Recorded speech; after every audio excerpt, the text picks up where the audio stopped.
And here's the one that I think everyone's the most interested in, new client acquisition. I noticed, I think on the action sheet, that that's a bit of an issue. Would you say that's an issue for you? You would say that new client acquisition is a real priority as you go into 2012? Okay. So let's talk about what some of these million-dollar businesses are doing. Well, first of all, they go through an exercise where they get really clear about who they're looking for, which we've looked at before. And there's just kind of a list of the things that will help you get really clear around your new client, where your new client needs to come from, what they're going to look like, this ideal client. And then this is a busy slide, so let me just take a minute on this. The white line here refers to high-income advisors. The red line talks about middle-income financial advisors, and the blue line refers to lower-income financial advisors.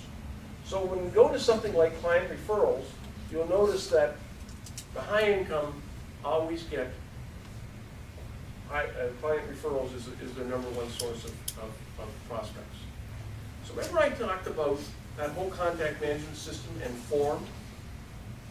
So when you build a really strong bridge between your clients and you professionally introduce an introduction process in terms of how they can introduce people they know and care about to your unique process,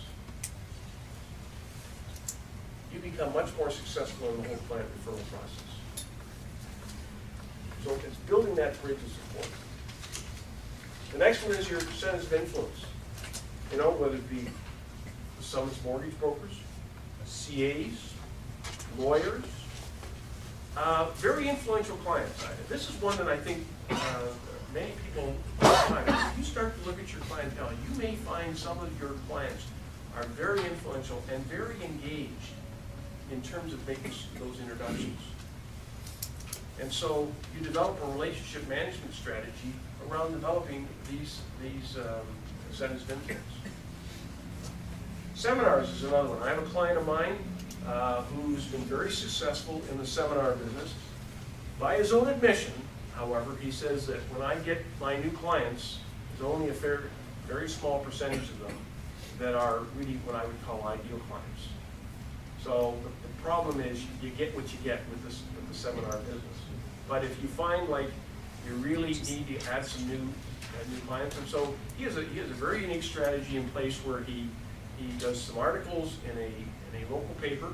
It's not the major paper, but I think in all of our areas you'll find there are local papers where he does these articles around planning, and then he does some mail drops into certain areas where he believes there's reasonable wealth, provides an invite, and gets people out to these seminars and talks to them around the strategies they want to do. And he's been very successful over the years in adding a number of new clients. But at least he's on purpose. He's doing something about it. Advertising, I have one client. I'm not active with him because we don't kind of see the world the same way, but he spends an enormous amount of money on advertising, radio. If you went into his town, everywhere you turn around, whether it's billboard, radio, TV, newspaper, he's in your face. Amazing. And so he makes it work. But it's not a strategy that I think he spends an enormous amount of money, like 7 figures.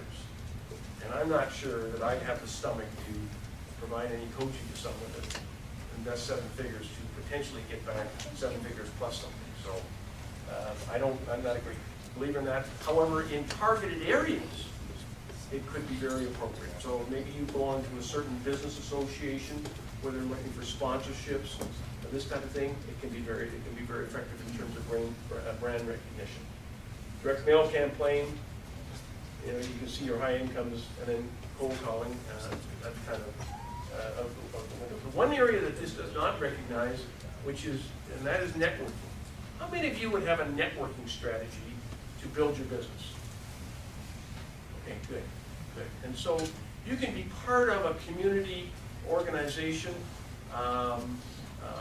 providing support to the community, and at the same time, getting your name and brand out. One of my clients, Doug, belonged to the Racket Club, Rotary, Toronto Ski Club, a